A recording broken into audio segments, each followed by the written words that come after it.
নমস্কাৰ বন্ধু বান্ধৱীসকল, মোৰ অন্য এটা ভিডিঅ'লৈ আপোনালোক সকলোকে স্বাগতম জনাইছোঁ। মই আজি আপোনালোকক দেখুৱাবলৈ লৈছোঁ মই বড়ো ধানৰ যিটো খেতি কৰিবলৈ লৈছিলোঁ, মানে আপোনালোকক কালি পৰহি যিটো মই ভিডিঅ' কৰি দেখুৱাইছিলোঁ, সেই ভিডিঅ'টো আধাৰতে মই আপোনালোকক দেখুৱাবলৈ গৈছোঁ। এতিয়া মই পানী মানে কি আলি চালি দি কৰি ৰেডি কৰিছোঁ আৰু আপোনালোকক দেখুৱাম অলপমান, মানে কেনেকৈ আলি চালি দি ৰেডি কৰিছোঁ, কি প্ৰচেছত কৰিছোঁ আপোনালোকক দেখুৱাম। আপোনালোকে চাব, ভাল লাগিলে লাইক কমেণ্ট শ্বেয়াৰ কৰি দিব, আৰু লগতে মোৰ দেৱজিৎ ভিয়া নামৰ পেজখন ফ'ল' কৰি দিব। আপোনালোকক দেখুৱাবলৈ লৈছোঁ যিটো মই কালি আপোনালোকক পানী ভৰাইছিলোঁ বুলি কৈছিলোঁ, সেই যিটো জেগাত মই পানী ভৰাইছিলোঁ সেইটো এৰিয়া আপোনালোকে চাওক। সেইটো এৰিয়াত মই মানে ডেলিভাৰী পাইপৰ সহায়ত পানী ভৰাইছিলোঁ, আৰু সেই জেগাটোত কালি যিটো পানী ভৰাইছিলোঁ সেই পানীটো নাইকিয়া হৈ গৈছিলে, যিটো নেকি মাটিয়ে ৰসটো পানীটো খাই পেলাইছিলে শুহি পেলাই, আৰু কিছুমান তলত ফাটো থাকে, সেই ফাটখিনিৰ পৰা তললৈ পানীটো গুচি যায় জল্দি।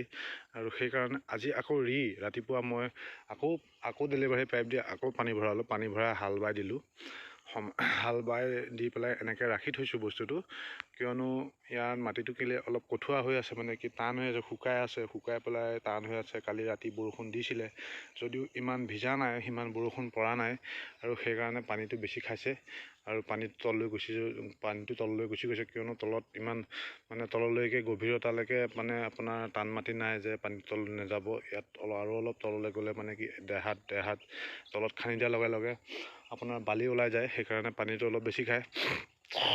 চ' সেইকাৰণে আজি পানী ভৰাই পেলাই এইটো মাটিটো এনেকৈ ৰাখি থৈছোঁ কুমলিবৰ কাৰণে, আমাৰ ক'বলৈ গ'লে গেলিবলৈ ৰাখি থৈছোঁ। যিমানে মাটিটো গেলিব সিমানে ভাল হ'ব, সিমানে বোকাটো ভাল হ'ব, আৰু মাটিটো সমান কৰিব লাগিব। যিবিলাক আপোনাৰ অলপ খাল চানেকীয়া দ চানেকীয়া জেগা দেখিছে, সেই ওখ চানেকীয়া জেগাবিলাকৰ পৰা আপোনাৰ মাটিটো গৰু দি মৈ আনি ৰাখিছোঁ। আজি মই সেইখন মৈ বুলি কয়, বাঁহৰ মৈ হয়, সেইখন আনি ৰাখিছোঁ। গৰু আপোনাৰ আজি হাল বাইছিলোঁ, আপোনালোকক মই হাল বোৱা দৃশ্যখিনি দেখুৱাব নোৱাৰিলোঁ, কিয়নো মই অকলে আপোনাক ধৰক ভিডিঅ' কৰিব নোৱাৰোঁ আৰু হাল বাব নোৱাৰোঁ, দুটা কাম একেলগে নহয়ছোঁ, সেইকাৰণে মই আপোনালোকক দেখুৱাব নোৱাৰিলোঁ। কেতিয়াবা হয়তো নিশ্চয় দেখুৱাম।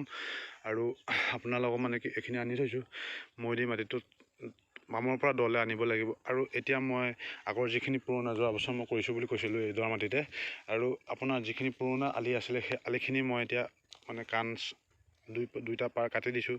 কাটি দি পেলাই ওপৰৰ যিখিনি বন হয় সেই বনখিনি চুৰুকি পেলাই তললৈ নমাই দিছোঁ, কিয়নো ইয়াত ওপৰত অলপ মাটি লগাব লাগিব। মাটি নলগালে যিখিনি আপোনাৰ সৰু সৰু গাঁত দেখিছে ন, সেই গাঁতবিলাক কেঁচু সোমোৱা, পোক পৰুৱা যিখিনি মানে সোমোৱা গাঁত আছে, সেইখিনি গাঁতখিনি মাৰিব লাগিব। চ' সেইকাৰণে ওপৰৰ চামটো আঁতৰাই দিয়া হৈছে, আৰু আঁতৰাই দি পেলাই এইটো বস্তু অলপ সমান জেগাৰ কাৰণে অলপ ডাঙৰকৈ কৰা হৈছে। আৰু এই বস্তুটো দেখিছে নহয়, সেই বস্তুটো অলপ মানে ওখ চানেকীয়া বা অলপ মানে কি ডাউন হৈ আহি আছে, সেইকাৰণে ইয়াত পানী ৰখাটো অলপ কঠিন হৈ যায়।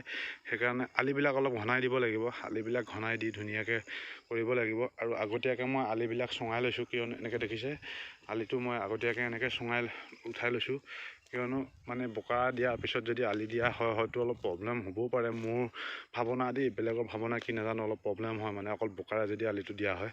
সেইকাৰণে অলপ কাঠ মাটিৰে যেতিয়া কোৰ দি আলিটো মানে তুলি লোৱা হয়, তাক গছকি তললৈ বহুৱাই পানী ভৰোৱাৰ পিছত ওপৰত যদি আপোনাৰ বোকা বস্তুটো পলেপ দি অলপ টান বোকা লগাই পলেপ কৰি ৰাখে, তেতিয়া হয়তো আলিটো সিমান নাফাটে বা পানী যেনি তেনি লিক নহয়।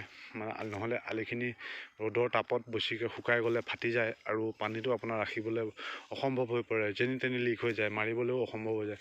অকলে হ'লেতো বহুত প্ৰব্লেম হৈ যায়, পানী ভৰাই থাকিব, আপুনি এফালে ভৰাব, এফালে ওলাই গুচি যাব, এনেকুৱা হৈ যায়, মাৰি আপুনি ভাগৰ লাগি যায়। সেইকাৰণে অলপ আলিখিনি দিওঁতে সাৱধান হ'ব লাগে আৰু সতৰ্কতা হ'ব লাগে, কিয়নো টান বস্তু আলি দি গছকিব লাগে, তাক বহুত মানে ভালকৈ গছকি ৰাখিব লাগে। আৰু প্ৰায়খিনি পক্ষত আলিখিনি দি অলপ শুকোৱাৰ পিছত সেই আলিখিনিৰ ওপৰেদি মানুহ অহা যোৱা কৰিবলৈ চেষ্টা কৰিব লাগে, কিয়নো সেই আলিখিনি দি মানুহ অহা যোৱা কৰিলে তাত এটা হেঁচা পৰে। সেই হেঁচাৰ বিনিময়ত আপোনাৰ যিখিনি ফাট বা ক'ৰবাত সুৰুঙা থাকে, সেই সুৰুঙাখিনি বা লাগি যায়, বহি যায়, বা কেতিয়াবা সেই আলিটো বহি গ'লে তাক আকৌ পুনৰ ৰিপেয়াৰিং কৰিব লাগে। সেইখিনি আপোনালোকক মই দেখুৱাম নিশ্চয় যদি সময় হয়। আৰু এতিয়া মই ইয়াৰ যিখিনি মানে আগৰ পুৰণা আলি আছিলে, পুৰণা আলিখিনি মই এনেকৈ কোৰ দি কাণটো আকৌ কাটি লৈছোঁ, কাটি লৈ আকৌ ইয়াত নতুন মাটি বোকাৰে লিপিব লাগিব। আৰু আজিলৈ ইমানেই। মোৰ ভিডিঅ'টো চাই ভাল লাগিলে লাইক কমেণ্ট আৰু শ্বেয়াৰ কৰিব, লগতে দেৱজিৎ ভিয়া নামৰ পেজখন ফ'ল' কৰিবলৈ নাপাহৰিব। ধন্যবাদ। জয় আই অসম।